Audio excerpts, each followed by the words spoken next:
மூவர்க்கும் இறைவா போற்றி. ஏகம்பத்துரை எந்தாய் போற்றி. பாகம் பெண்ணுரு ஆனாய் போற்றி. அண்ணாமலையம் அண்ணா போற்றி. கண்ணாரமுத கடலே போற்றி. காவாய் கனகத்திரளே போற்றி. கைலை மலையானே போற்றி போற்றி.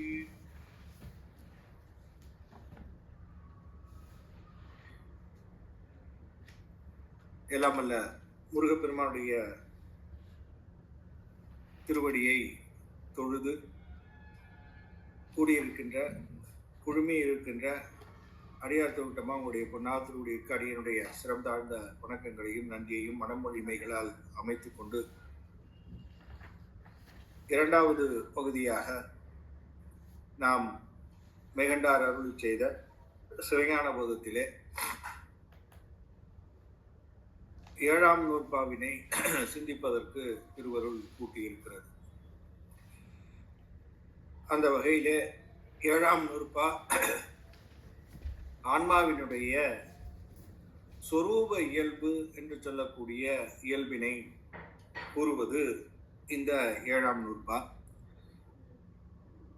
ஆன்மா என்று சொல்லக்கூடிய இந்த ஆன்மாவினுடைய பொது இயல்பினை 4வது நூற்பாவிலே அமைத்து காட்டிய மெய்கண்ட தேவர் இப்பொழுது 7வது நூற்பாவிலே ஆன்மாவினுடைய சொரூப இயல்பு என்ன என்பதை இங்கு தெளிவாக அமைத்து காட்டுகின்றார். வேறு எந்த சமயமும் இந்த அளவிற்கு ஆன்மாவை ஆராய்ந்தது இல்லை.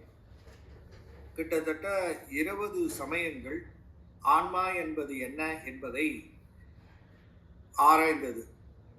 அதிலே நம்முடைய மெய்கண்டார் நம்முடைய 3வது சூத்திரத்திலே ஆன்மா என்று சொல்லக்கூடிய ஆன்மாவினுடைய அந்த இலக்கணத்தை வரையறை செய்யும் முகமாக மிக அற்புதமாக அமைத்து கொண்டு 7 சமயவாதிகள் கூறுகின்ற கருத்துக்களை எல்லாம் அமைத்தும் 4வது நூற்பாவிலே 8வது சமயவாதிகள் அந்தக்கரண ஆன்மவாதிகள் என்று சொல்லக்கூடிய அவர்களுடைய கொள்கையை மறுத்தும் காட்டிய ஒரு நிலை. இதை தொடர்ந்து சிவஞான போதத்திற்கு உரையாக விளங்குகின்ற சிவஞான சித்தியார் என்று சொல்லக்கூடிய சிவஞான சித்தியாரிலே அருள்நந்தி சிவம் மீதி இருக்கின்ற 12 சமயங்கள் சொல்லுகின்ற ஆன்மாவை பற்றி கூறுகின்ற இலக்கணங்களை எல்லாம் மறுத்தும் அதிலே காட்டி இருக்கின்ற தன்மை நமக்கு ஆன்மாவினுடைய முழுமையான ஒரு ஆன்மாவினுடைய இலக்கணத்தை இந்த 7வது நூற்பாவிலே நமக்கு மெய்கண்ட சிவம் நமக்கு விளக்கி காட்டுகின்றது. ஆகவே ஆன்மாவை புரிந்து கொள்ளுதல், ஆன்மா என்ற ஒன்றினுடைய தன்மையை புரிந்து கொள்ளுதல் என்பது தச காரியங்களிலே ஆன்ம ரூபம் என்று சொல்லக்கூடிய ஆன்ம ரூபமானது ஆன்மாவினுடைய அந்த உண்மை இயல்பினை அறிந்து கொள்ளுகின்ற ஒரு நிலையாக விளங்குவது. ஆகவே ஆன்ம ரூபம் என்று சொல்லக்கூடிய ஆன்ம ரூபத்தை எடுத்து காட்டுகின்ற விளக்குகின்ற ஒரு பகுதியாக தசகாரியத்திலே விளக்குவதாக அமைந்த பகுதி இந்த 7ஆம் நூற்பா ஆன்ம ரூபத்தை சொல்லுகின்ற. 8வது நூற்பா ஆன்ம தரிசனம் என்பது பற்றி பேசுகின்றது. அது குருவா என்று சொல்லக்கூடிய குருவாக வந்து அவர்தான் ஆன்மா என்று சொல்லக்கூடிய ஆன்மாவை தரிசனம் செய்விக்கின்ற ஒரு அற்புதமான செயலை அவர் செய்கின்றார் என்பதை 8வது நூற்பாவிலே ஆன்ம தரிசனத்தை எடுத்து காட்டுகின்றார் மெய்கண்ட சிவம். தொடர்ந்து 9வது நூற்பாவிலே ஆன்மாவை சுத்தி செய்கின்ற நிலையாக ஆன்ம சுத்தியை எடுத்து காட்டி ஆன்ம சுத்தி என்று அந்த ஆன்மாவினுடைய பாச நீக்கம் என்று சொல்லக்கூடிய அந்த பாசத்தை எல்லாம் நீக்குகின்ற பொழுதுதான் அது முழுமையான சுத்தியை பெறுகின்றது என்பதை 9வது சூத்திரத்திலே ஆன்ம சுத்தியையும் அதன் உடனாக நிகழ்கின்ற சிவ தரிசனத்தையும் 9வது நூற்பாவிலே மிக அழகாக எடுத்து காட்டுகின்றார். ஆக 7, 8, 9 என்பது ஆன்ம ரூபம், ஆன்ம தரிசனம், ஆன்ம சுத்தி என்று சொல்லக்கூடிய 3 சூத்திரங்களும் ஆன்மா சம்பந்தப்பட்டது. ஆக இந்த ஆன்மாவினுடைய அந்த தன்மை, ஆன்மாவினுடைய நிலை, ஆன்மாவினுடைய அந்த சாதன நிலையிலே அது எவ்வாறு படிப்படியாக அது தகுதி பெறுகின்றது என்பதை ஆன்ம ரூபம் என்ற 7வது சூத்திரத்திலேயும், ஆன்ம தரிசனம் என்ற 8வது சூத்திரத்திலேயும், ஆன்ம சுத்தி என்பதை 9வது சூத்திரத்திலேயும் விளக்கி காட்டுகின்றார் என்பதை நாம் பொதுவாக இப்பொழுதுக்கு அதை உணர்ந்து கொண்டு உள்ளே செல்லுகின்ற பொழுது அது எவ்வாறு நிகழ்கின்றது என்பதை உணர்த்துகின்றார் என்பதையும் நாம் காணலாம்.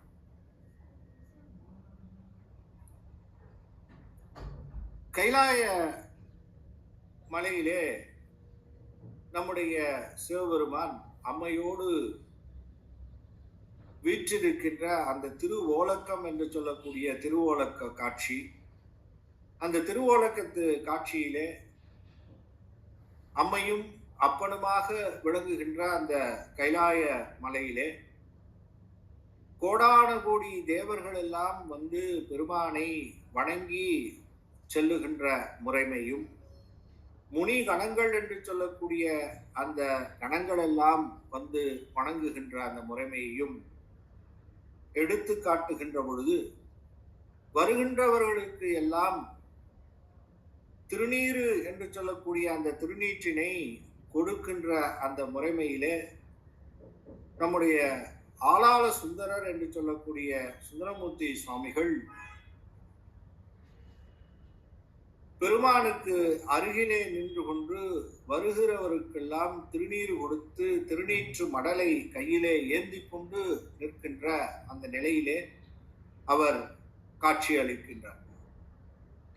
அப்படி எல்லோருக்கும் திருநீர் கொடுக்கின்ற அந்த நிலையிலே ஒரு நாள் நந்தவனத்திற்கு செல்லுகின்ற பொழுது அம்மையினுடைய சேடி பெண்களாக விளங்குகின்ற கமலினி, அனுந்திதை என்ற இருவரையும் ஒரு வினாடி ஒரு சற்று மின்போல் மறையும் சங்கிலியார் தம்மை விதியால் கண்ணுற்றார் என்று திருவொற்றியூரிலே சங்கிலி நாச்சியாரை காணுகின்ற பொழுது அவரை காணும் அந்த முறைமையை தெய்வ சேக்கிழார் காட்டுவது போல இந்த கமலினியையும் அனந்திதையும் மின்போல் மறையும் அந்த நிலையிலே அவர்களை ஒரு மின்னல் வெட்டு எவ்வாறு எந்த நொடிப்பொழுதில் நிகழுமோ அந்த நொடிப்பொழுது அவர்களை கண்டு மீண்டும் பணிக்கு வருகின்றார். சுவாமி நந்தவனத்திலே இருவரையும் அவர் ஒரு வினாடி கூட பார்த்திருக்க மாட்டார். அவர் பார்த்த அந்த காரணத்தினாலே இது காம தகனம் செய்த இடம், இந்த இடத்திலே உமக்கு அந்த 2 பெண்களினுடைய பார்வை பட்டதன் காரணமாக மண்ணுலகத்திலே போய் அங்கே பிறந்து மீண்டும் வருவாயாக என்று பெருமான் கட்டளை. அப்பொழுது சுந்தரமூர்த்தி சுவாமிகள் பெருமானிடத்திலே வைக்கின்ற அந்த விண்ணப்பம் தான் ஆன்மாவினுடைய இயல்பினை காட்டுகின்ற ஒரு இயல்பினை தெய்வ சேக்கிழார் பெருமான் அங்கே வைக்கிறார். மையல் மானுடமாய் மயங்கும் வழி அண்ணலே நீ என்னை தடுத்து ஆட்கொள் என்பதுதான் 7ஆம் சூத்திரமும் 8ஆம் சூத்திரமுமாக விளங்குவது. மையல் மானுடமாய் நிற்கின்ற நிலையை உணர்தல் 7ஆம் சூத்திரம், தடுத்து சிவம் வந்து ஆட்கொள்ளுதல் என்பது 8வது நூற்பால். அப்படி இந்த மண்ணுலகத்திலே வந்து இந்த தரணியெல்லாம் உய்யும் பொருட்டு சுவாமிகள் வந்து திரு அவதாரம் செய்தார். தீதிலா திருத்தொண்ட தொகை தர வந்து அவதாரம் செய்தவர் நம்முடைய சுந்தரமூர்த்தி சுவாமிகள். அப்படி மாதரு பாகனார்க்கு வழி வழி அடிமை செய்யும் வேதியர் குலத்துள் தோன்றி மேம்படு சடையனார்க்கும் மாதிசை ஞானியார்க்கும் இருவருக்கும் அங்கே மகவாக தோன்றி வளர்கின்ற அவருக்கு எந்த விதமான அந்த கைலாய தொடர்பும் ஒரு சிறிதும் இல்லாத நிலை ஆன்ம ரூப நிலை. அந்த நிலையிலே நிற்கின்ற அவருக்கு பெருமான் அவரை தடுத்து ஆட்கொள்ளுகின்ற நேரம் வருகின்றது.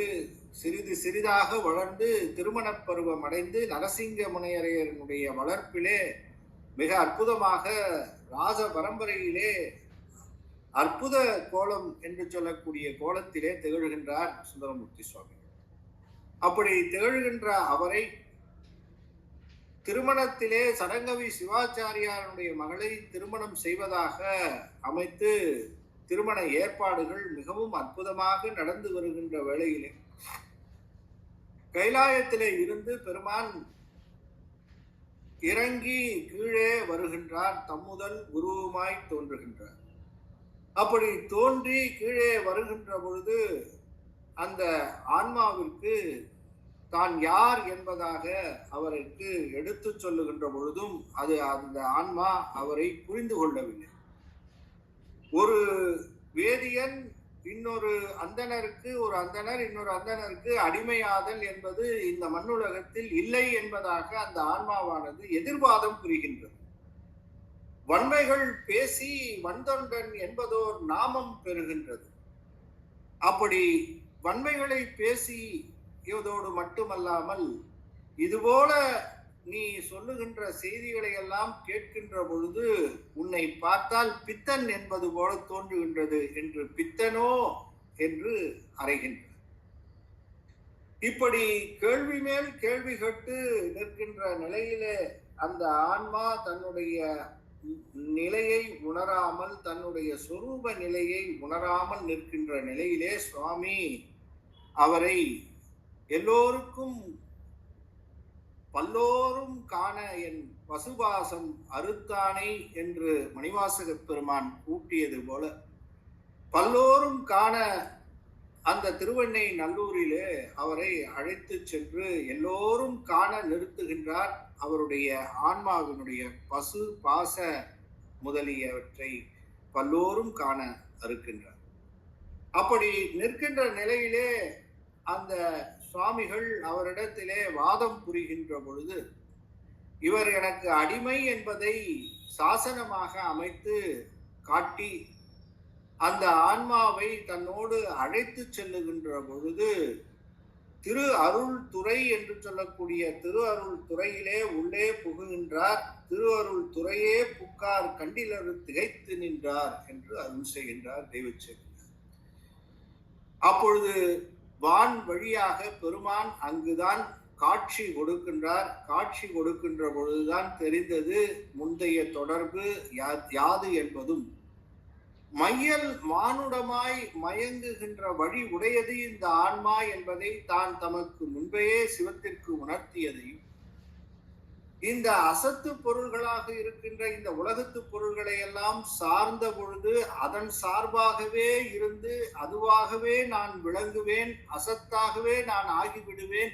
ஆகையினாலே என்னை நீ தடுத்து ஆட்கொண்டு சத்து பொருளாக இருக்கின்ற உன்னிடத்திலே என்னை நீ சேர்க்க வேண்டும் என்று கேட்டுக்கொண்ட அந்த முறைமையின் காரணமாக அசத்து பொருளை நீக்கி சத்து பொருளாக நிற்கின்ற சிவம் அந்த ஆன்மாவாகிய சுந்தரமூர்த்தி சுவாமிகளை தன்னோடு இணைத்து கொண்டார் என்பதுதான் 7ஆம் நூற்பாவினுடைய மொத்த சாரமாக தடுத்தாட்கொண்ட புராணம் விளங்குகின்றது.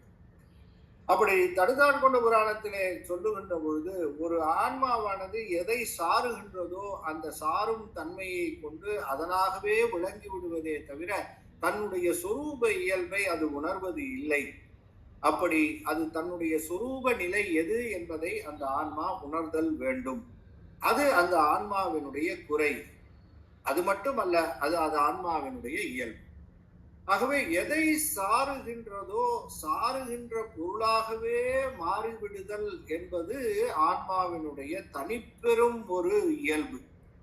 இது எங்கேயும் இல்லாத ஒரு இயல்பு. ஒன்று சத்து பொருளாகவே நின்று நிற்கின்ற ஒரு நிலை, மற்றொரு பொருள் அசத்தாகவே நின்று அசத்தாகவே நிற்கின்ற, எந்தை அறிவித்தாலும் அறியாத நிலையிலே நிற்கின்ற ஒரு பொருள். ஆனால் இந்த இரண்டிற்கும் இடையிலே நிற்கின்ற ஒரு பொருள் இருக்கிறதே இந்த ஆன்மா என்பது, இதனுடைய தனித்தன்மை என்ன என்பதாக சொன்னால், சத்து பொருளை அசத்து பொருள்களாக இருக்கக்கூடிய உலகப் பொருள்களை சார்ந்து நிற்கின்ற போது சத்தாகிய சிவத்தை உணராமலையும், சத்தாகிய சிவத்தை சார்ந்து நின்ற பொழுது அது சத்தாகவே மாறி அதனுடைய இயல்பிலே பதிந்து நின்று அசத்து பொருள்களை விட்ட நிலையும் தான் இந்த ஆன்மாவினுடைய ஒரு சுரூப நிலை என்பதை சுந்தரமூர்த்தி சுவாமிகளுடைய வரலாற்றிலே மிக நுட்பமாக நம்முடைய தெய்வ சேக்கிழார் பெருமான் ஆன்ம ரூபத்தையும் ஆன்ம தரிசனத்தையும் ஆன்ம சுத்தியையும் விளக்கி அதன் வழியாக பெருமான் குருவாக வந்து ஆட்கொண்டு அந்த ஆன்மாவை மேலேற்றி செல்லுகின்றான் என்பதை மிக அற்புதமாக காட்டுகின்ற அந்த ஒரு முறைமையை இந்த 7ஆம் நூற்பா சாதன இயல் என்பதாக பெயர் கொண்டு அமைவது இந்த 7ஆம் நூற்பா. சாதன இயல் என்பதாக சொன்னாலே சாதனைக்கு உரியது எது என்பதை நாம் உணர்தல் வேண்டும். எது சாதனைக்கு உரியது? சத்து பொருள் என்று சொல்லக்கூடிய இறைவன் என்று சொல்லக்கூடிய இறைவன் என்பவனுக்கு எந்த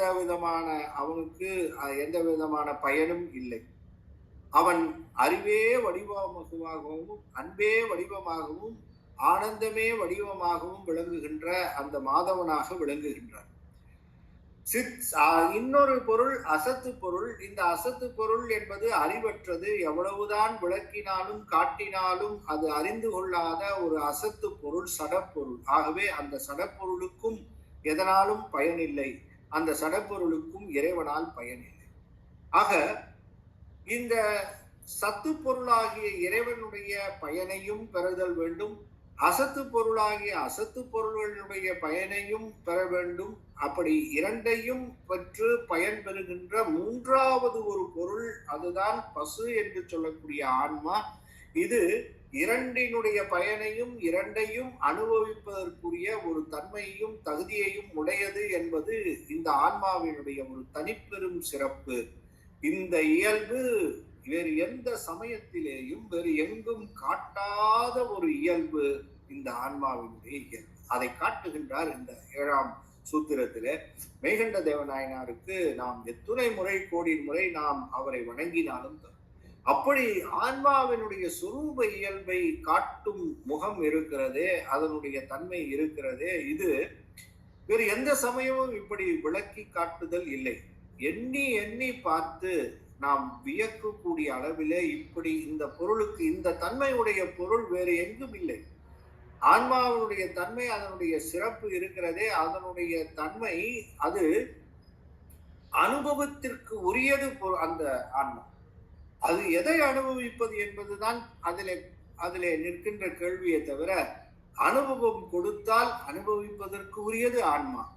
ஆனால் எதை சாருகின்றதோ அதை அனுபவிக்கிறது என்பதை மிக அழகாகவும் தெளிவாகவும் இந்த ஆன்மாவினுடைய இயல்பை மிக அற்புதமாக காட்டுகின்றார். நம்முடைய மணிவாசக பெருமானும் இரண்டும் இலி தமியனேற்கே என்ற ஒரு சொல்லினாலே திருவாசகத்திலே ஆன்மாவினுடைய இயல்பை போற போக்கிலே அவர் அந்த 7ஆம் நூற்பாவினுடைய அத்துணை செய்தியையும் ஒரே சொல்லிலே அடக்கி அவர் சென்றிருப்பார். 7ஆம் நூற்பாவை இன்னும் எளிமையாக முடிக்க வேண்டும். இன்னும் ஒரு 10 நிமிடத்திலே 7ஆம் நூற்பாவை சொல்லிவிட வேண்டும். மீண்டும் 8ஆம் நூற்பாவுக்கு செல்ல வேண்டும் என்பதாக கருதினோம். என்பதாக சொன்னால் 7ஆம் நூற்பாவை படித்துவிட்டு அதற்கு உரையாக நம்முடைய மணிவாசக பெருமான் சொன்ன 2 மிலி தமியனேற்கே என்ற அந்த திருச்சதக வரியை சொல்லிவிட்டாலே முடிந்தது கதை. அப்பொழுது இரண்டும் இலி என்ற நிலையிலே நிற்பதுதான் ஆன்மா. இரண்டும் கெட்டான் என்பதாக நாம் மொழியாக நாம் வழக்காக நாம் சொல்லுகின்ற அந்த சொல் இருக்கிறதே, ரெண்டும் கெட்டான் என்பது, அதுதான் 2 மிலி தமியனேற்கே என்பதாக நிற்கின்ற மிக பெரும் ஒரு 7ஆம் சூத்திரத்தினுடைய கருப்பொருளை விளக்குகின்ற ஒரு சொல்லாக விளங்குவது என்பதையும் நாம் உணர்தல் வேண்டும். ஆகவே சாதன இயல் என்று சொல்லக்கூடிய இந்த இயல் 3வது இயலாக மெய்கண்டாரினுடைய சிவஞான போதத்திலே தொடங்குகின்ற ஒரு அற்புதமான ஒரு பகுதி சாதன இயல்.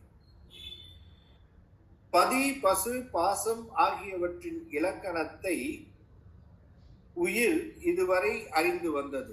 நாம் இதுவரை அறிந்து வந்தது பதியினுடைய இலக்கணம், பாச இலக்கணம், பசு இலக்கணம், இவற்றையெல்லாம் நாம இதுவரையிலும் நாம் அறிந்து வந்தோம். மலத்தால் கட்டுண்டு உயிர் மலம் நீங்கி இறைவனை அடைவதே உண்மையான வழி என்று ஆய்ந்து அறியும்.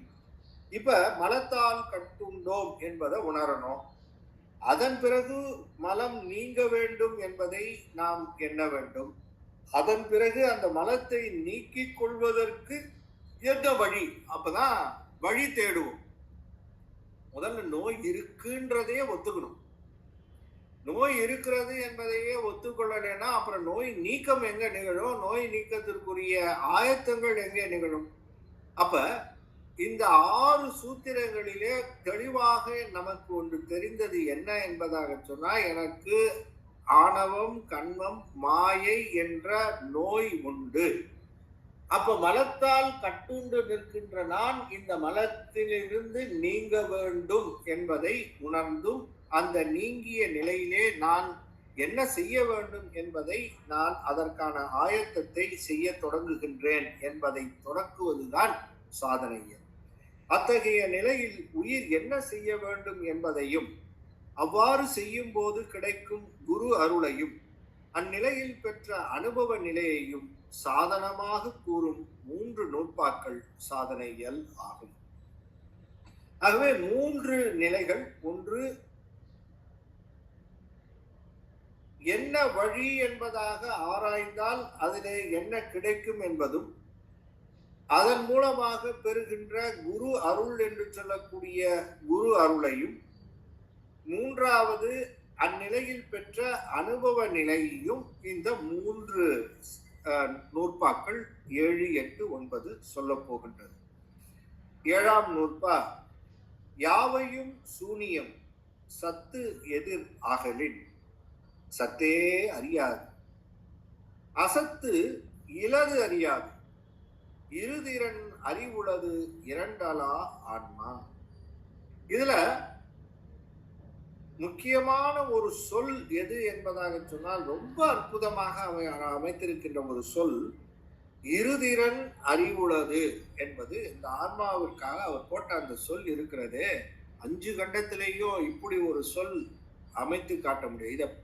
இதை போற்றி போற்றி வணங்கி வணங்கி இதுல இருக்கக்கூடிய பொருளை முத்து கடலில இருந்து முத்தை எடுப்பது போல சிவஞான முனிவர் உள்ள நோண்டி நோண்டி எடுக்கிறார். இருதிறன் அறிவுள்ளது இரண்டலா ஆன்மா என்று சொல்லக்கூடிய இருதிறன் அறிவுள்ளது என்று எங்கள் மெய்கண்ட தேவராயனார் சொல்லி இருக்கிறாரு. அந்த ஒரு சொல் வேத வாக்கு, உபதேச வாக்கு, அனுபவ வாக்கு என்பதாக அதிலே ஆய்ந்து ஆய்ந்து ஆய்ந்து 3 பொருள்களை அதிலே இருந்து எடுக்கிறார் நம்முடைய சிவஞான முனிவர். அவர் எடுத்து கொடுத்த அந்த 3 முத்துக்கள் இருக்கிறதே, அந்த 3 முத்துக்கள் தான் 7ஆம் நூற்பாவிலே விளங்குகின்ற அந்த மேம்பட்டு விளங்குகின்ற அந்த 3 முத்தான செய்திகள். இதுதான் நம்முடைய வாழ்வுக்கு நாம் அமைத்துக் கொள்ளுகின்ற ஒரு உறுதி பயக்கின்ற ஒரு செய்தியாக விளங்குவது என்பதாக சொன்னால், இந்த 3 செய்தி இருதிறன் அறிவுள்ளது என்பதற்கு இலக்கண நிலையிலே 3 செய்திகளை சொல்லுகின்றார். ஆன்மாவினுடைய இயல்பு ஒரே சொல்லுதான் சொன்னார் மெய்கண்டார், இருதிறன் அறிவுள்ளது என்று. ஆனால் அது 3 நிலைகளிலேயும் அதை பிரித்து அந்த இருதிறன் அறிவுள்ளது என்பது ஆன்மாவிற்குரிய அந்த இலக்கணம் என்பதை காட்டுவார். அதுதான் அதிலே இருக்கின்ற சிறப்பிலேயும் சிறப்பிலேயும் சிறப்பிலேயும் சிறப்பாக விளங்குகின்ற ஒரு சொல் இருதிறன் அறிவுள்ளது என்பது. சிவஞான மாபாடியத்திலே அதை ஊன்றி ஊன்றி படித்து அதை உணர்ந்து விளங்கிக் கொள்ளுதல் ஒவ்வொரு சைவரனுடைய கடன். சொல்றார், முந்தைய 6ஆம் நூற்பாவில் பதி சத்து என்றும் பாசம் அசத்து என்றும் கூறப்பெற்றன. அங்கு பசு எத்தகையது என்று கூறவில்லை. எப்ப எதுனா 6ஆம் நூற்பாவுல பசு எப்படிப்பட்டது அப்படிங்கறத அதுல சொல்லல. பதியை பத்தி சொன்னார், பாசத்தை பத்தி சொன்னார். அங்கு கூறப்பெறாத பசுவின் சிறப்பிலக்கணம் இவ்வேழாம் நூற்பாவில் கூறப்பெறுவதால் இந்நூற்பா மேலதோர் புறநடை ஆயிற்று. ஒரு அந்த முன்னே சொன்ன செய்திகளை விட்ட செய்திகளை எடுத்து அதை எக்ஸ்டென்ஷன் என்பதாக சொல்லுவார்கள்.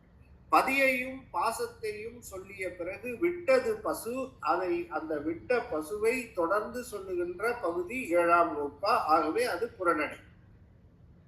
சத்து எதிர் சத்தாகிய சிவத்தின் முன் யாவையும் சூனியம் ஆதலின் அசத்தாகிய பாசப் பொருள்கள் எல்லாம் விளங்கி தோன்றாத பாழே ஆகையால் சத்தே அறியாது சத்தாகிய சிவம் பாசப்பொருள்களை அறிந்து அனுபவியாது. அசத்து இலது ஆகலின் அறியாது அசத்தாகிய பாசப்பொருட்கள் அறிவில்லாத சடப்பொருள்கள் ஆகையால் சிவத்தை அறிந்து அனுபவிப்பது இல்லை. எனவே சத்தும் அசத்தும் ஒன்றையொன்று அறிவதில்லை என்பது ஆம். அப்படியானால் இரண்டையும் அறிந்து அனுபவிப்பது யார் என்ற கேள்வி என்ற ஐயம் உண்டாகும். இருதிறன் அறிவுள்ளது. சத்து அசத்து ஆகிய இரண்டையும் அறியும் அறிவு உடையது இரண்டலா ஆன்மா சத்தும் அசத்தும் அல்லாத சதசத்து என்ற ஆன்மாவாகும். சூனியம் விளங்கி தோன்றாத வாழ் பொருள்.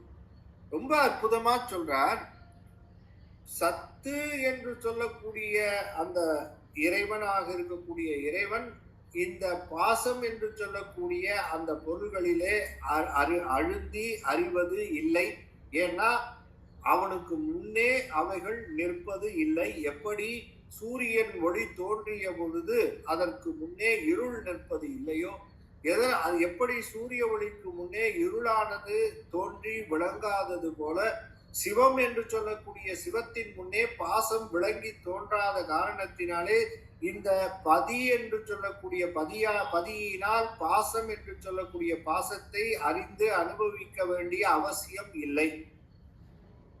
சரி, பாசம் என்று சொல்லக்கூடிய அசத்து இருக்கிறதே, அந்த அசத்தானது சிவத்தை அறிந்து அனுபவிக்குமா என்பதாக சொன்னால் அந்த பாசம் என்று சொல்லக்கூடிய பாசமானது அறிவில்லாத சடப்பொருள். எது அறிவில்லாததோ அதற்கு அனுபவம் கிடையாது.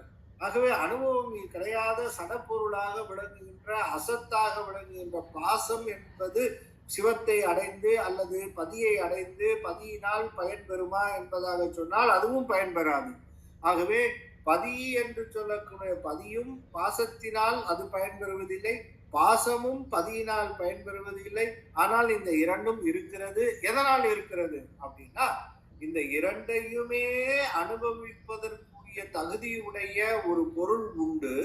அந்த பொருள் சத்து பொருளா என்பதாக சொன்னால் சத்தும் இல்லை, அல்லது அசத்து பொருளா என்பதாக சொன்னால் அறிவில்லாத சடப்பொருள்களில் என்னே சேர்த்து விடலாமா என்பதாக சொன்னால் அந்த கேட்டகரியிலையும் சேரல. சத்து பொருளாக இருக்கக்கூடிய முற்றறிவு உடையவனாக இருக்கக்கூடிய இறைவனுடைய கேட்டகரியில சேர்க்கலானாலும் அங்கேயே சேர்க்க முடியல. ஆகவே ஆனாலும் இந்த அசத்து பொருளையும் இது அனுபவிக்கிறது.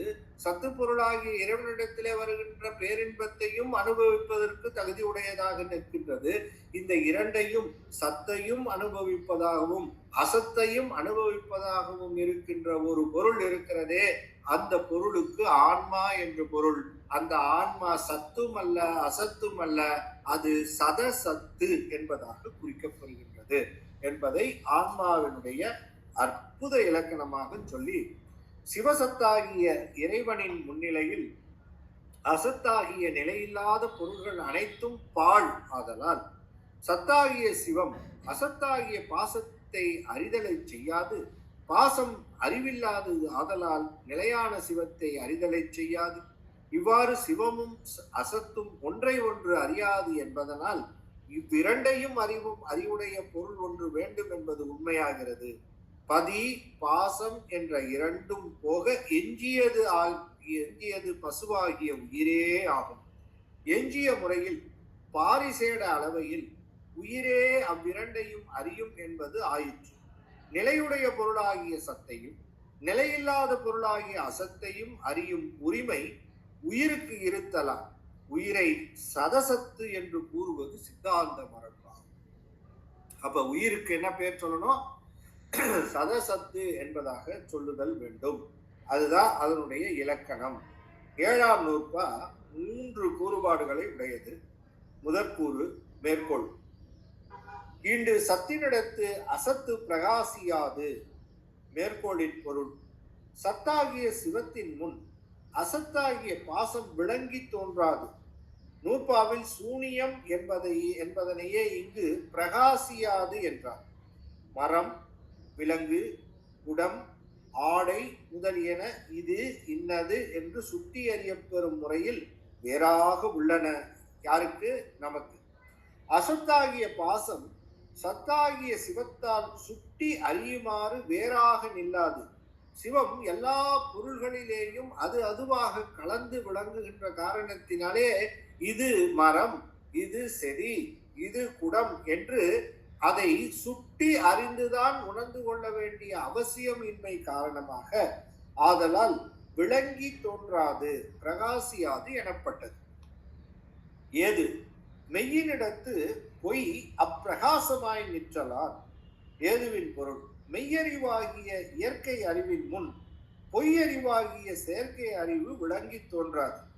மெய் என்பது மெய்யறிவு, மெய் உணர்தல் மாறாத நிலையினதான். பொய்யறிவு கருவிகளுடன் கூடிய செயற்கை அறிவு, அது மாறும் தன்மை. பொய்யாயின எல்லாம் போயகல வந்தருள் மெஞ்ஞானமாகி விழுகின்ற மெச்சுடரே என்பது திருவாசகம். எடுத்துக்காட்டு வெண்பா 1. அந்நியம் இலாமை அறக்கு ஒன்று உணர்வு இன்றான். அந்நியம் இலான் அசத்தை காண்குவனேல் அந்நியமாக காணான். அவன் முன் கதிர் முன் இருள் போல மானா அசத்து இன்மை மற்று. அந்நியம் இலாமை பசு பாசங்கள் ஆகியவை வேற்றுமையின்றி அடங்கியே நிற்றலால் அறற்கு உணர்வு ஒன்றும் என்றான். முதல்வனுக்கு வேறாக சுட்டி அறியக்கூடிய பொருள் ஒன்றும் இல்லை. எல்லாம் முதல்வனிடத்திலே வியாபியமாக இருக்கின்ற காரணத்தினாலே அவனை விட்டு, அந்த வியாபகத்தை விட்டு, முதல்வனாக இருக்கின்ற இறைவனுடைய வியாபகத்தை விட்டு ஒரு பொருள் கிடையாது. அப்படி இருந்தால் மட்டும்தான் அந்த பொருளை அவன் சுட்டி அறியப்பட முடியுமே தவிர இறைவனுக்குரிய வியாபகத்திலேதான் இந்த பசு பாசம் என்று சொல்லக்கூடிய அனைத்தும் வியாபியமாக இருக்கின்ற காரணத்தினாலே அந்நியம் இல்லை. அந்நியம் இல்லான் பசுபாசங்களுடன் வேற்றுமை இல்லாத முதல்வன் அசத்தை காண்குவனேல் அசத்து பொருள்களை காண்பானாயின் அந்நியமாக காணான். அறிந்தாங்கு அறிவானே அல்லால் நம்மை போல வேறாக சுட்டி அறியான்.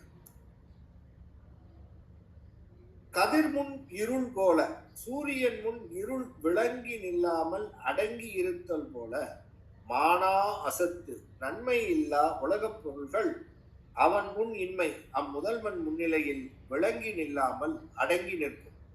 மானா அசத்து என்பது மானாத அசத்து, ஈறுகட்ட எதிர்மறை பெயரச்சம். மானாத வியாபக உணர்விற்கு புலன் ஆகாத. உலகம் இறைவனுடைய திருமேனியாக கூறப்படுகின்றது.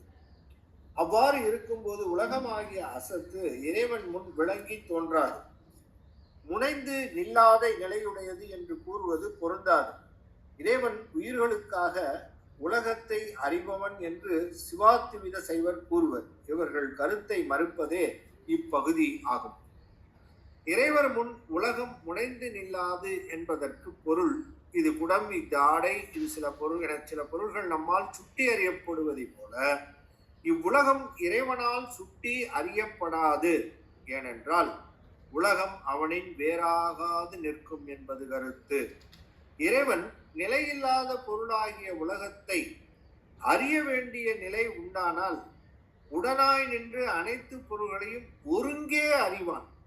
அவ்வாறு இல்லாமல் நம்மை போல் வேறாக நின்று ஒவ்வொன்றாக அறியக்கூடியவன் அல்லன் என்பது ஆகும்.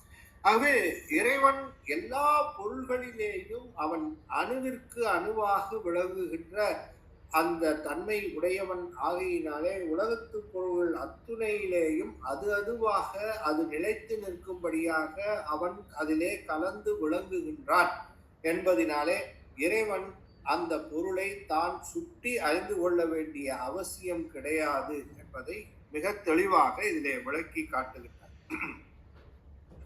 இரண்டாம் கூறு மேற்கோள். இனி அசத்தினுக்கு உணர்வின்று. அசத்தாகிய கருவிகளுக்கு அறிவு இல்லை, அதனால் அவை சிவத்தை அறியா. அதுதான் நிரூபிக்கின்றாம். கருவிகளுக்கு அறிவு உள்ளது போல் தோன்றும். காரண காரிய முறையில் ஆராய்ந்து நிரூபித்தால் அறிவு இல்லை என்பது புலனாகும். நிலையான பொருளாகிய இறைவன் நிலையில்லாத பொருளாகிய உலகை அறியான் என்றாலும் நிலையில்லாத பொருள்களாகிய மெய், வாய், கண் முதலிய கருவிகள் உயிரின் முன்னிலையில் விளக்கின் முன் நிற்கும். கண் போல கட்டு நிலையில் அசத்தையும் வீட்டு நிலையில் சிவத்தையும் அறிய முடியும். ஆதலால் அசத்து சத்தை அறியாது என்பது பொருந்தாது என்பது சிவசங்கராந்தவாதிகள் கூறுவர். இவர்கள் கருத்தை மறுப்பது இப்பகுதி. சிவசங்கராந்தவாதிகளுடைய கருத்தை இங்கே மறுக்கின்றார். அவர்கள் பொதுநிலையில் காணும் போது மெய்வாய் கண் முதலிய கருவிகளுக்கு அறிவு இருப்பது போல தோன்றும். உண்மையில் ஆராய்ந்து காணுகின்ற பொழுது அக்கருவிகளுக்கு அறிவு இல்லை என்பது நன்கு தெரியும். புலன்களின் சுவைகளை கருவிகள் உணரும். உயிர்கள் வழியே அவை அவ்வாறு அறியும். கருவிகளின் வழியே உயிர்க்கு ஏற்படும் ஞானத்தை பாச ஞானம் என்று கூறுவர். ஆதலால் கண் கண்டது, சித்தம் சிந்தித்தது, மனம் பற்றியது என்றெல்லாம் கூறும் முறை உயிரினுடைய செயல்பாட்டை அக்கருவிகளின் செயல்பாடாக கூறும் முறைமை ஆகும். கருவிகளுக்கும் எவ்விதத்திலும் அறிவு இல்லை. ஆகவே சிவசங்கராந்தவாதிகள் சொல்லுகின்ற நிலை கண் கண்டது, காது கேட்டது, மனம் சிந்தித்தது என்று சொல்லுகின்ற பொழுது அவை என்று சொல்லக்கூடிய அந்த புலன்களையெல்லாம் அவைகளே தானாக அறிகின்றது என்பதாக நாம் எடுத்துக்கொள்வது நிரூபிக்கின். ஆராய்ந்து பார்த்தால் அது உயிர் வழியாக அறிகின்றது. உயிரின் வழியாக கேட்டேன், உயிரின் வழியாகத்தான் பார்த்தேன் என்று உயிரினுடைய அந்த தன்மை, அதனுடைய இம்பார்ட்டன்ஸ் அங்க அதுல இல்லை.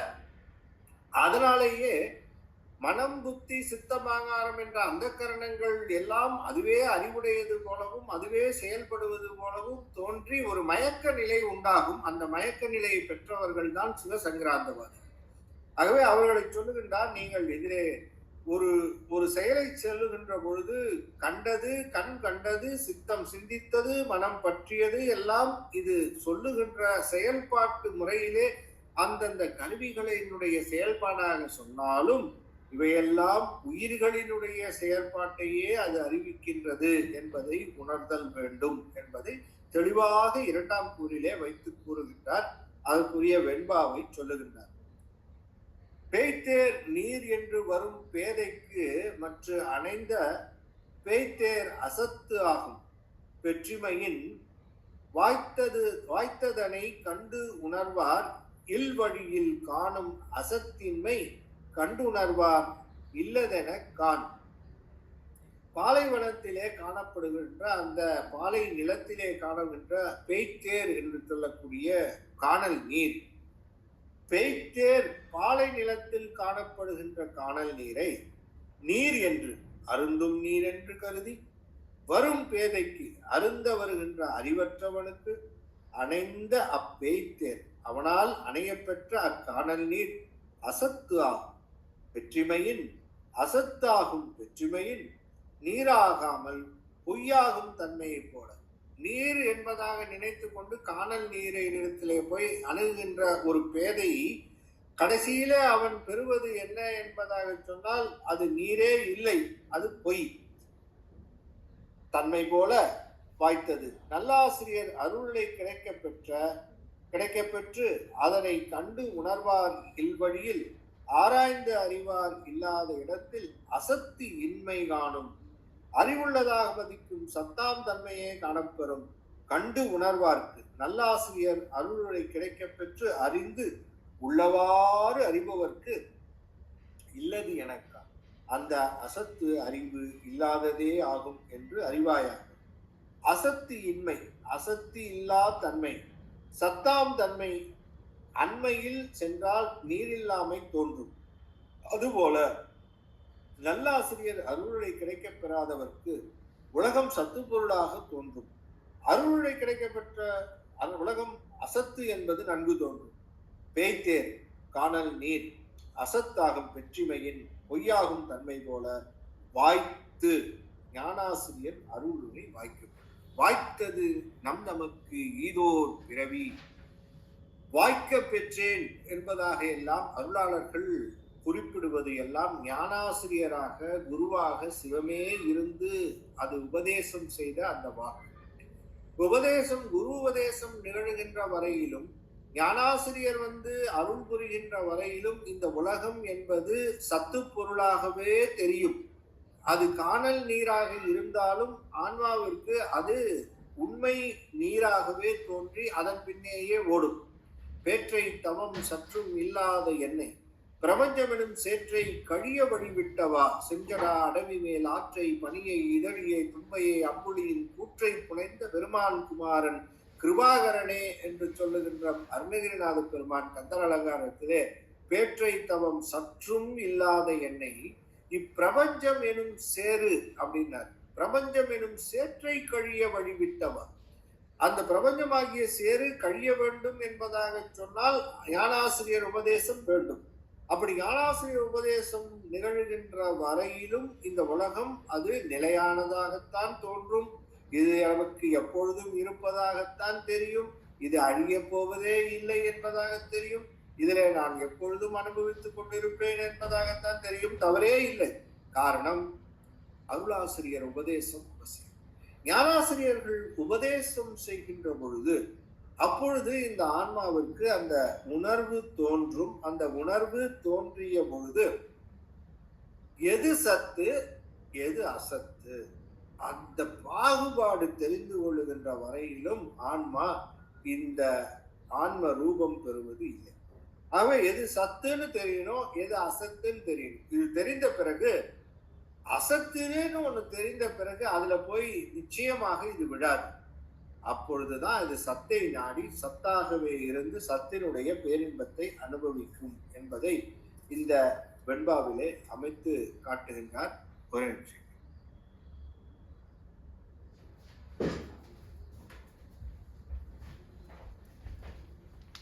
ஆன்மாவுடைய சிறப்பிலக்கணம். மேற்கோளின் பொருள் சத்தாகிய சிவத்தையும் அசத்தாகிய உலகத்தையும் அறியும் பொருள் சத்தும் அல்லாத அசத்தும் அல்லாத சதசத்து ஆகிய ஆன்மா. ஆகவே எந்த பொருள் சத்தும் அல்லாமல் அசத்தும் அல்லாமல் ஆனால் சத்தையும் அறிந்து அசத்தையும் அறிகின்ற பொருளாக இருக்கிறதோ அது ஆன்மா. சூரியனின் ஒளியானது உலகப் பொருள்கள் மேல் படுகின்றது. சூரியன் உலகப் பொருள்களை காண்பது இல்லை, உலகப் பொருள்களும் சூரியனை காண்பது இல்லை. இரண்டையும் காண்பது கண்ணே ஆகும். அதுபோல ஆன்மா இரண்டையும் அறியும். ஆகவே சூரியனும் உலகப் பொருள்களும், சூரியன் என்பது சத்து பொருளாகிய சிவம், உலகப் பொருள்கள் என்பது அசத்து என்று சொல்லக்கூடிய அசத்து. சூரியனும் இருக்கிறது, உலகப் பொருள்களும் இருக்கிறது. இந்த சூரியனை காணுகின்றதும் கண்தான். அந்த சூரியன் ஒளியினாலே இந்த உலகப் பொருள்களையும் காணுவது கண்தான். அப்ப இந்த கண் என்பது சூரியனையும் அனுபவித்து காணுகின்றது, இந்த பக்கம் உலகப் பொருள்களையும் அதன் வழியாக காணுகின்றது. அப்படி இந்த இரண்டையும் காணுகின்ற கண் என்பது எவ்வாறு சூரியனையும் உலகப் பொருள்களையும் தன்னுடைய கண்ணினாலே அந்த கண் எப்படி காணுகின்றதோ அதுபோல ஆன்மாவானது சிவமாகிய சூரியனையும் உலகத்து பொருள்கள் என்று சொல்லக்கூடிய அசத்து பொருள்களையும் இரண்டையும் காணுகின்ற கண்போல் நிற்பது ஆன்மா. இம்மேற்கோளுக்கு நூலாசிரியர் ஏது கூறாமல் பொழிப்புரையே தந்துள்ளார். அந்த பொழிப்புரை அவ்விரண்டினையும் அறிவதாய் உபதேசியாய் நின்ற அவ்வறிவு இரண்டன் பாலும் உள்ளதாய் உள்ள அதுவே ஆன்மாவாகும் என்பது அந்த பொழிப்புரை. அதனுடைய பொருள் சத்தாகிய சிவத்தையும் அசத்தாகிய உலகத்தையும் அறியும் தன்மையுடையது ஆன்மா. அவ்வாறு அறியும் போது தானே அறியாமல் அறிவிக்க அறியும் தன்மையுடையது ஆன்மா. சத்து அசத்து ஆகிய இரண்டின் கண்ணும் அது அதுவாய் நின்று அழுந்தும் நிலை பெற்ற அனுபவ அறிவு உடையது ஆன்மா என்பது அந்த பொழிப்புரையினுடைய நிலை. இப்ப 3 நிலைகள் சொல்லுகின்றார். இந்த 3 குறிப்புகள் அவ்விரண்டினையும் அறிவதாய் நின்ற அதுவே ஆன்மா. அவ்விரண்டினையும் என்பது என்ன? சத்து பொருளாக இருக்கின்ற இந்த சிவத்தையும் அசத்து பொருளாக விளங்குகின்ற உலகத்தையும் அவ்விரண்டினையும் அறிவதாய் நின்ற அதுவே ஆன்மா. 1. 2. உபதேசியாய் நின்ற அதுவே ஆன்மா. உபதேசியாய் என்பதாக சொன்னால் அறிவிக்க அறியும் தன்மை உடையதாய் நிற்பது ஆன்மா. ஆன்மா அறிவிக்க அறிவது ஆன்மா. ஆகவே ஆன்மாவை பற்றி சொல்லுகின்ற பொழுது அதற்கே உரிய ஒரு தனி இலக்கணம், அறிவிக்க அறிவது ஆன்மா. 3வது, அவ்விரண்டின் பாலும் அறிவு உள்ளதாய். அவ்விரண்டின் பாலும் சத்தாகிய சிவத்தின் பாலும் அசத்தாகிய உலகத்தின் பாலும் அறிவு உள்ளதாய் உள்ள அதுவே ஆன்மா என்று பிரித்து பொருள் கொள்ள வேண்டும். இருதிறன் அறிவு என்னும் தொகைச்சொல் ஈண்டு 3 பொருளில் மயங்கிற்று. இதுதான் சொன்ன, இருதிறன் அறிவு என்று சொல்லக்கூடியது 3 பொருள்களிலே அமைத்து காட்டுகின்றார் சிவஞான முனிவர். அவற்றுள் இருதிறனையும் அறியும் அறிவு என்னும் 2ஆம் வேற்றுமை தொகை. முதல்ல 2ஆம் வேற்றுமை தொகையில இருதிறன் அறிவு என்பது இருதிறனையும் அறியும் அறிவு என்பது 2ஆம் வேற்றுமை. அந்த இருதிறனையும் அறிவும் அறிவு என்பது சத்தையும் அசத்தையும் அறியும் அறிவு. இரு திறனால் விளங்கிய அறிவு என்னும் 3ஆம் வேற்றுமை தொகை. 2ஆம் வேற்றுமை தொகையிலிருந்து அதே இருதிறன் அறிவு உள்ளது என்பதை 3ஆம் வேற்றுமை தொகையை அமைச்சிங்கன்னா இருதிறனால் விளங்கிய அறிவு என்னும் 3ஆம் வேற்றுமை தொகை இருதிறனால் என்பது அறிவிக்க அறிகின்ற காரணத்தினாலே இறைவன் எதையெல்லாம் தனக்கு அறிவிக்கின்றானோ அவைகளெல்லாம் இந்த ஆன்மா இந்த உலகப் பொருளை அறியும். எதையெல்லாம் நாம் உணர வேண்டும் என்று எண்ணுகின்றோமோ, எதையெல்லாம் காணணும் என்று எண்ணுகின்றோமோ, நாம் நினைச்சிட்டு இருக்கோம் நாம தான் காணுகின்றோம், நாம் நினைத்து கொண்டிருக்கிறோம் நாம தான் பேசுகின்றோம், நாம் நினைத்து கொண்டிருக்கின்றோம் நாம தான் இந்த செயல் செய்கின்றோம். ஆனால் இல்லை, இறைவன் எவையெல்லாம் வகுத்து நமக்கு அமைத்திருக்கின்றானோ, அவன் எண்ணி அமைக்கின்றானோ அதையெல்லாம் தான் இந்த ஆன்மா செய்கின்றோம். ஆகவே அது இரு திறனால் என்று சொல்லுகின்ற போது இந்த உபதேசியாய் நிற்கின்ற தன்மையிலே அது உணர்த்த உணர்தலின் ஆன்மா உளது என்ற தன்மையினாலே 2ஆம் சூத்திரத்திலே 3ஆம் சூத்திரத்திலே சொன்னார் இல்லையா, உணர்த்த உணர்தலின் ஆன்மா உளது என்று. அப்படி ஆன்மாவானது உணர்த்தத்தான் உணரும். ஆன்மாவானது எப்படிப்பட்டது என்பதாக சொன்னால் அது அறிவிக்க அறிவது ஆன்மா. ஆகவே இறைவனால் அறிவிக்கப்படுவது என்பதை இரு திறனால் என்பதாக சொல்லுகின்ற பொழுது இங்கே இறைவன் அறிவிக்க இந்த உலகத்து பொருள்களின் வழியாக தன்னுடைய பாசஞானம் என்று சொல்லக்கூடிய பாசஞானத்தை அது பெருக்கிக் கொள்வதற்கு அது வழியாக அமைகின்ற காரணத்தினாலே இருதிறனால் விளங்கிய அறிவு என்றும் 3ஆம் வேற்றுமை தொகை பொருள் பற்றி உபதேசியாய் என்றும் இருதிறனிலும் உள்ள அறிவு என்னும் 7ஆம் வேற்றுமை தொகை பொருள் பற்றி 2 பாலும் உள்ளதாய் எனவும் உரைக்கப்பட்டன. இதை 2ஆம் வேற்றுமை தொகையாச்சு. எது? இருதிறனையும் அறிதல் 2ஆம் வேற்றுமை, இரு திறனால் அறிதல் என்பது 3ஆம் வேற்றுமை, 7ஆம் வேற்றுமை இருதிறனிலும் உள்ள அறிவு. அப்ப பதி, பசு, பாசம் ஆகிய முப்பொருள்கள் என்று சொல்லக்கூடிய அந்த பசுவாகிய உயிர் ஒன்றே ஏனைய 2ஐயும் அறியும் தன்மை வாய்ந்தது என்பதை உணர்த்தும் முகமாக அந்த 2 திறனையும் அதிலே உள்ள அந்த அறிவை உணர்ந்து கொள்வது, இந்த சிவஞானத்தையும் உணர்ந்து கொள்வது, பாசஞானத்தையும் உணர்ந்து கொள்வது, இந்த பசுஞானமாகிய அறிவு என்பதை உணர்த்துவது இந்த ஏழாம் வேற்றுமை தொகை என்பதை மிக விரிவாக சிவஞான மகாபாடியத்துல அதை அழகா சொல்லியிருப்பார். இங்க நாம் அதை குறிப்பாக ஒரு ஒரு ஒரு ஒரு தொகையாக நாம் இங்கு சிந்திச்சிருக்கிறோம். நிலையில்லாத பொருளாகிய அசத்து நிலையுடைய பொருளாகிய சத்தையும், நிலையுடைய பொருளாகிய சத்து நிலையில்லாத பொருளாகிய அசத்தையும் அறியா என்று கூறினால், அவ்விரண்டையும் அறியும் பொருள்தான் எது என்ற தடைக்கு விடை தருவதே இப்பகுதி. சத்து அசத்து ஆகிய இரு பொருள்களையும் அறிவதாயும், அவ்விரு பொருள்களால் அறிவதாயும், அவ்விரு பொருள்களிடத்தும் அதுவேயாய நின்று அறிவதாயும் உள்ள பொருள் உயிர் என்பது இரண்டாம் வேற்றுமை தொகை. இருதிறனையும் அறிவது என்பது சத்து அசத்து ஆகிய இரு பொருளையும் அறிவது. மூன்றாம் வேற்றுமை தொகை பொருள் அவ்விரு பொருள்களிடத்தும் அதுவாயே நின்று அறிவது என்பதாக அமைத்துக் கொள்ளுகின்ற அந்த நிலையையும் நாம் இதிலே அறிந்து கொள்ளலாம். அவ்விரு பொருளிடத்தும் அதுவாயே நின்று அறிவதாயும் உள்ள பொருள் உயிரே ஆகும்.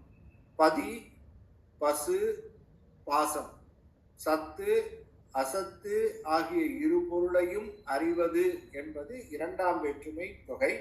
அவ்விரு பொருள்களால் அறிவதாயும் சத்தினாலும் அசத்தினாலும் அறிவதாயும் என்பது மூன்றாம் வேற்றுமை தொகை. ஏழாம் வேற்றுமை தொகை அவ்விரு பொருள்களிடத்தும் அதுவாயே நின்று அறிவதாயும் என்று சத்தை சார்ந்து சத்தாகும், அசத்தை சார்ந்து அசத்தாகவே மாறிவிடுகின்ற அந்த நிலையிலே நிற்பது உயிர் என்பதை, அந்த உள்பொருளே உயிர் என்பதை காட்டுவது. பதி பசு பாசம் ஆகிய முப்பொருள்களின் பசுவாகிய உயிரொன்றே ஏனைய இரண்டையும் அறியும் தன்மை வாய்ந்தது. எனவே பாசத்தை நீக்கி பதியை அடையும் முயற்சியை உயிர் மேற்கொள்ளல் வேண்டும் என்பதுதான் சாதனம். ஆகவே சாதனம் இயல் என்பது அதனுடைய கருத்து. பதி பசு பாசம் ஆகிய முப்பொருள்களின் பசுவாகிய உயிரொன்றே ஏனைய இரண்டையும் அறியும் தன்மை வாய்ந்தது என்பதை உணர்தல் அம்மரூபம். எனவே பாசத்தை நீக்கி பதியை அடையும் முயற்சியை மேற்கொள்ளுதல் என்பது இந்த சாதனத்திற்குரிய பயனாக விளங்குகின்ற நிலையிலே அது குருவை நாடுதல் என்பது அதனுடைய தன்மை என்பதை காட்டி, எடுத்துக்காட்டு வெண்பா 1. அரு உருவம் தானறிதல் ஆயிழையாய் ஆன்மா அரு உருவம் அன்றாம் உண்மை. அரு உருவாய் தோன்றியுடன் இல்லாது தோன்றாது நில்லாது தோன்றல் மலர் மனம் போல் தொக்கு. ஆயிழையாய் ஆன்மா நுண்ணியதாய் நூல்களை ஆராய்வதாகிய உயிரே அரு உருவம் தான் அறிதல். நுண்பொருளாகிய சத்து பருப்பொருளாகிய அசத்து ஆகிய இரண்டையும் அறியும் ஆகையால் அவ்வுருவும் அன்றாம். அவ்வுயிர் சத்து அசத்து இரண்டும் ஆகாது, அவற்றின் வேறாகும். அவ்விரண்டையும் அறியும் உயிர் தன்னை அறியுமோ அறியாதோ எனின், அறியும் என்றால் தன்னோடு சேர்த்து மூன்றையும் அறியும் என்று கூறல் வேண்டும். அறியாது என்றால் அறியப்படாத பொருள் சூனியமாகும் என்றோ. உண்மை அவ்வுயிரின் உண்மைத்தன்மை அரு உருவாய் தோன்றி சத்து அசத்துக்களை போல விளங்கி தோன்றி உடன் நில்லாது தனியான பொருளாய் வேறு நில்லாமல், தோன்றாதும் நில்லாது விளங்காமல் சூனியமாய் அறியப்படாமல், மலர் மனம் போல் மலரிடத்து மனம் வேறாக தோன்றாமலும் தோன்றாமல் போகாமலும் இன்றி அம்மலரிடத்து அடங்கி தோன்றுதல் போல தொக்கு தோன்றல் சத்து இடத்தும் அசத்திடத்தும் அடங்கி தோன்றும் தன்மையது ஆகும் என்று அந்த ஆன்மாவினுடைய இயல்பை சொல்லுகின்ற பொழுது சொன்ன செய்தியிலே ஒரு கேள்வி வருகின்றது. இரண்டையும் உயிர் தன் அறிகின்றதே, அப்படி அறிகின்ற அந்த உயிர் தன்னை அறியுமோ அப்படின்னு ஒரு கேள்வி வருது. அறியாதோ அப்படின்னு ஒரு கேள்வி வருது. அது தன்னை அறியும் அப்படின்னு சொன்னா அதனால் வருகின்ற இடர்பாடு என்னன்னா, தன்னோடு சேர்த்து அது மூணையும் அறியும்.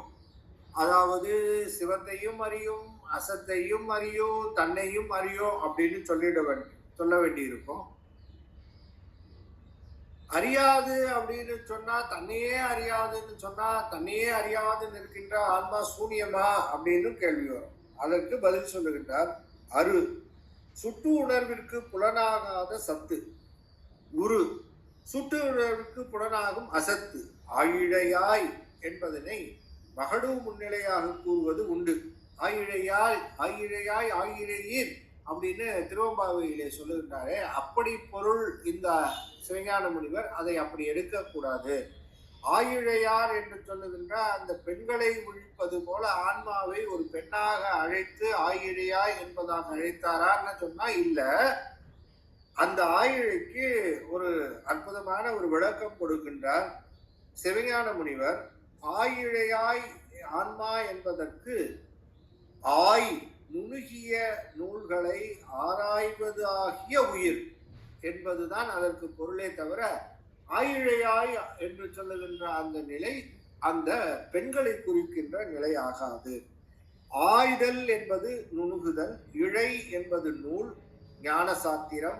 ஆய் ஆய் இழை ஆய் ஆய் ஆய்தல், நுணுகுதல், இழை நூல், ஆய் ஆராய்கின்ற ஆன்மாவுக்கு ஆராய்ந்து அறிகின்ற தன்மை உண்டு. அருவுருவாய் அருவுரு போல தொக்கு தோன்றல், சார்ந்ததன் வண்ணமாய் அடங்கி தோன்றல், உயிர் சத்து அசத்து ஆகியவற்றை அறிதலால் சதசத்து எனப்பட்டது. சத்து அசத்து ஆகிய மாறுபட்ட தன்மை உடையது அன்று. ஆகவே சத்துக்கு அசத்தின் தன்மை கிடையாது, அசத்திற்கு சத்தின் தன்மை கிடையாது. அது மாறுபட்ட தன்மை இந்த இரண்டு பொருள்களுக்கும் இல்லை. ஆனால் சார்ந்ததன் வண்ணமாய் நிற்கும் தன்மை இந்த ஆன்மாவிற்கு ஒன்றுக்குத்தான் அதற்கு ஸ்பெஷாலிட்டி. அதுதான் அந்த ஆன்மாவுடைய சிறப்பு. ஆகையினாலே இந்த ஆன்மா என்று சொல்லக்கூடியது சார்ந்ததன் வண்ணமாய் இருத்தல். எடுத்துக்காட்டு வெண்பா 2. மயக்கமது உற்றும் மருந்தில் தெளிந்தும் பெயர்த்துணர் நீ சத்து ஆகாய் பேசில் அசத்தும் மலை. நீ அறிந்து செய்வினைகள் நீயன்றி வேறு அசத்து தான் அறிந்து துய்யாமை தான் அப்படின்னு முடிக்கிறார். மயக்கம் அது உற்றும், அறிவை விளக்குவதற்கு வேண்டிய கருவிகள் இல்லாத போது அறிய மாட்டாமல் மயக்கத்தை அடைவது உயிர். இதுதான் முன்னாடியே சொன்னார். கருவிகள்ல இருந்து நீங்கிட்டீங்கன்னா உங்களுக்கு மயக்கம் வந்துடும், தெளிவு போயிடும். மருந்தில் தெளிந்தும் அப்படின்றது உணர்வினால் பசி நீங்குவது போல, உணவு என்பதை கொடுத்தால் பசி எவ்வாறு நீங்குவதோ அதுபோல மருந்தாகிய மாயா கருவிகள் சேர்ந்த பொழுது மயக்கம் தீருது. பெயர்த்து உணர் நீ, இவ்வாறு மாறி மாறி உணர்ந்து வருகின்ற நீ பேசில் சத்து ஆகாய். ஆராய்ந்து கூறினால் சிவமாகிய சத்து பொருள் ஆக மாட்டாய். ஏன்னா உனக்கு மருந்து கொடுத்து தெரிய வைக்க வேண்டியதா இருக்கு. கருவி இருந்தா உணர்ற, இல்லைன்னா உணர மாட்டேன். நீ போய் கடவுள்னு சொல்லிட்டு அலையிறிய, உனக்கு ஏதாவது தகுதி இருக்கா? நீ சத்து பேசில் நீ சத்து ஆகாய். அவ்வாறானால் அசத்து ஆவேனோ? நீ அறிந்து செய்வினைகள் முன்பே நீ அறிந்து செய்த வினையின் பயன்களை நீ அன்றி அறிவுடைய நீயே நுகர்ந்து நிற்கின்றாய். எனவே உன்னை தவிர வேறு அசத்து தான் அறிந்து துய்யாமை, நின்னின் வேறாக உள்ள அசத்தாகிய பாசம் வினைப்பயன்களை அறிந்து அனுபவிக்க மாட்டாமையால் அசத்தும் அலை, நீ அசத்து பொருள்கள் ஆக மாட்டாய். நீ சத்தும் இல்லை அப்படின்னு சொன்னா நான் அசத்து பொருளா அப்படின்னு நான் என்ன ஸ்டாம்ப் குத்திக்கிட்டுமா அப்படின்னா, அசத்து பொருள்கள்னு நீ உன்னை ஸ்டாம்ப் குத்த முடியாதுப்பா. காரணம், வினை பயன்களை எல்லாம் கூட்டினா நீ அதை நன்மை தீமைன்னு வைத்து அதை அடைந்து அனுபவித்து அதுல நன்மை வந்தால் இன்பமும் தீமை வந்தால் துன்பமும் அனுபவிக்கின்ற, இந்த துன்பமும் துன்பமும் அனுபவிக்கின்ற ஒரு நிலை அசத்து பொருளுக்கு கிடையாது, உனக்குத்தான் உண்டு. ஆகவே நீ இன்பமும் துன்பமும் வினை பயன்களினாலே நீ அனுபவிக்கின்ற காரணத்தினாலே நீ அசத்தும் ஆகாய், நீ சத்தும் ஆகாய், நீ சத்தும் ஆகாய். காரணம், உனக்கு கருவிகள் இல்லை என்பதாக சொன்னால் மயக்கம் வந்து விடுகின்றது. கருவிகள் என்று சொல்லக்கூடிய மருந்தை கொடுத்தால் மட்டும்தான் உனக்கு மயக்கம் தெளிகின்றது. ஆகவே நீ சத்து ஆகாய். நீ அசத்தாக என்பதாக சொன்னால் அசத்தும் ஆகாய். காரணம், அசத்து என்பதாக சொல்லிவிட்டால் இன்ப துன்ப நிகழ்ச்சியே கிடையாது அசத்திற்கு. ஆனால் நீ இன்பமும் படுகின்றாய் துன்பமும் படுகின்றாய். இன்பமும் துன்பமும் படுவதனாலே நீ அசத்தும் அலை. நீ அசத்தும் அலை, நீ அந்த அசத்து பொருள்கள் ஆக மாட்டாய். வேறு துணை உள்ள போது அறிந்தும் துணை இல்லாத போது அறியாமலும் உள்ள நீ சத்து அசத்து ஆகாமல் வேறு ஆகாய். ஆகவே அந்த வேறு என்பது சதசத்து. உயிர் கருவிகள் உள்ள போது தெளிவு பெற்றும் கருவிகள் இல்லாத போது மயக்கமுற்றும் மாறி மாறி உணர்ந்து வருவதனால் என்றும் ஒரே தன்மையாக இயல்பாக அறியும் சிவசத்து ஆகாது. முன் செய்த வினைப்பயனை உயிர் நுகர்வதன்றி அறிவில்லாத அசத்து நுகராது. வினைப்பயனை நுகர்கின்ற உயிர் அசத்தும் ஆகாது என்பதை, இந்த உயிர் சத்தா அப்படின்னா இல்லை என்றும் அசத்தா என்பதாக இல்லை என்பதற்கும் அதை நிறுவுவதற்காக இந்த வெண்பாவிலே அமைத்து காட்டுகின்றார். மூன்றாவது எடுத்துக்காட்டு வெண்பா.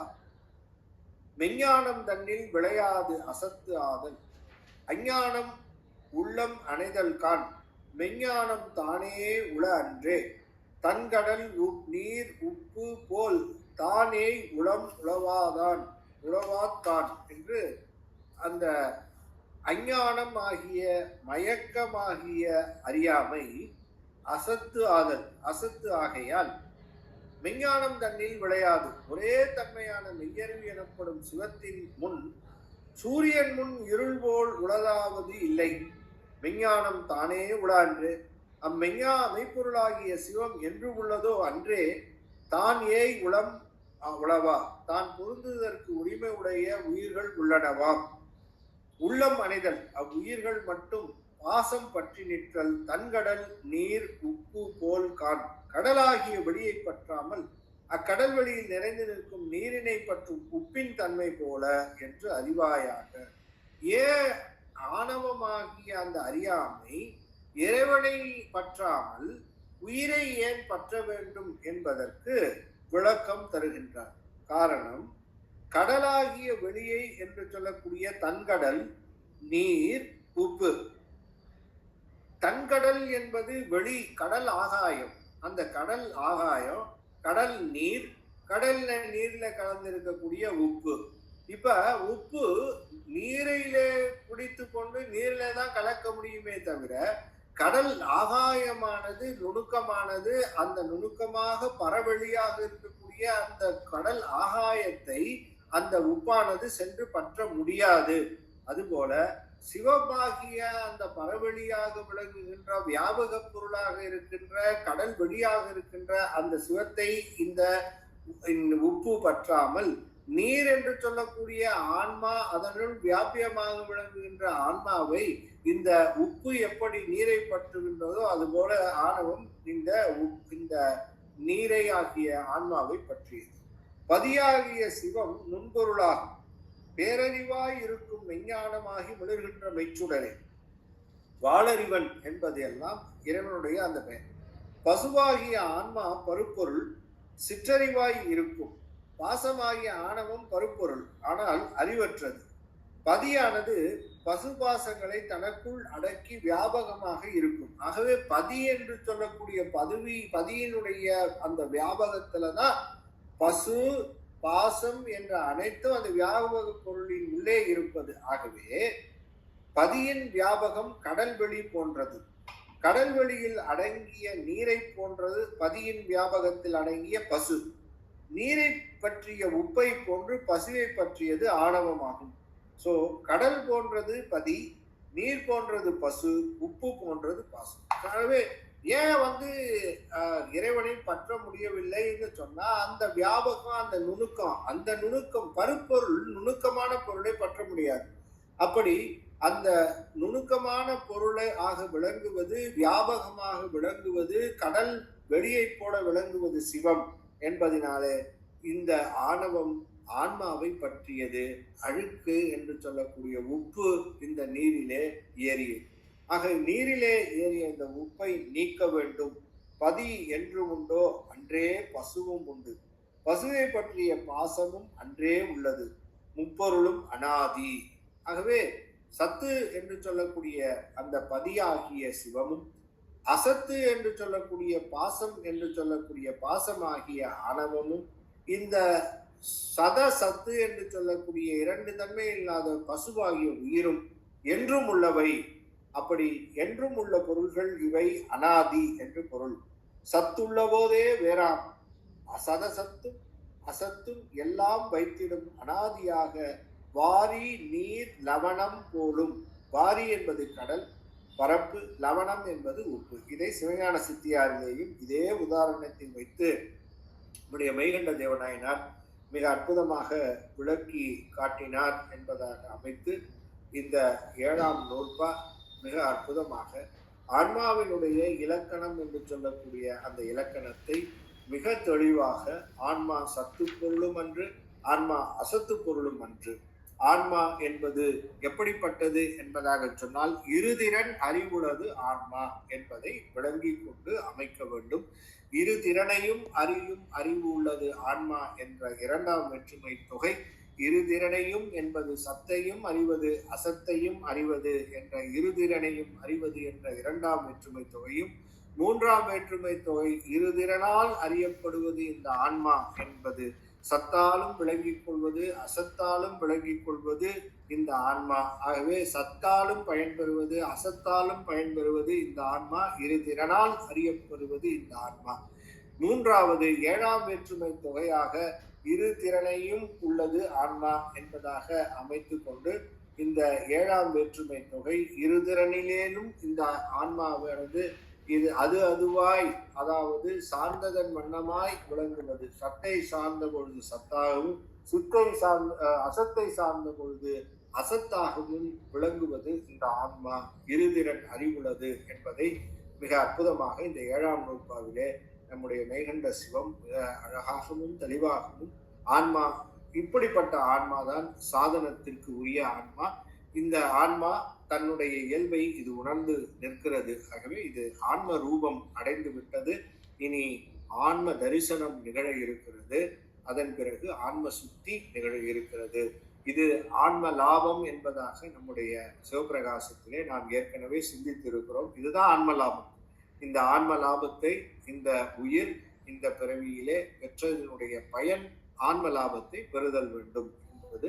ஆகவே ஆன்ம லாபத்தை நாடி நிற்கின்ற அன்பர்களாக விளங்குகின்ற நாம் இனி தொடர்ந்து சிவஞான போதத்தை நாம் சிந்திப்போம் அடுத்த வகுப்பிலே என்பதாக அமைத்து, இதுகாரும் இந்த வகுப்பிலே மிக ஒரு நீண்ட வகுப்பாக இருந்தாலும் இதிலே தன்னுடைய கவனத்தை எங்கும் சிதற விடாமல் இந்த வகுப்பிலே செலுத்தி நின்ற அந்த ஒரு நிலையிலே நீங்கள் எல்லாம் இதிலே கவனித்த உங்களுக்கு எல்லாம் இறைவனுடைய அந்த சகல செல்வ யோகம் மிக்க பெருவாழ்வு என்று சொல்லக்கூடிய அந்த வாழ்வினை எல்லாம் வல்ல முருகப்பெருமான் வழங்கி அருள்வான் என்பதாக சொல்லி இந்த அளவிலே நான் நிறைவு செய்கின்றேன். நன்றி, வணக்கம். திருச்சிற்றம்பலம். தென்னாடுடைய சிவனே முற்றி.